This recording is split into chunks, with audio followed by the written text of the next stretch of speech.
pengambilan sumpah jabatan dan pelantikan hakim di Mahkamah Syari'ah Calang.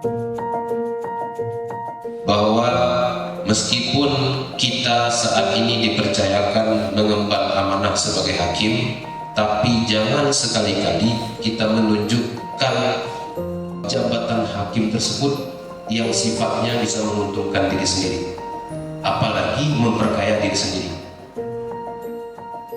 Hal ini kita sudah lama berbenah terkait hal itu. Kita di kantor itu sengaja tidak menciptakan budaya perbedaan, ini hakim, ini pegawai.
Kalau terkait dengan persidangan, kita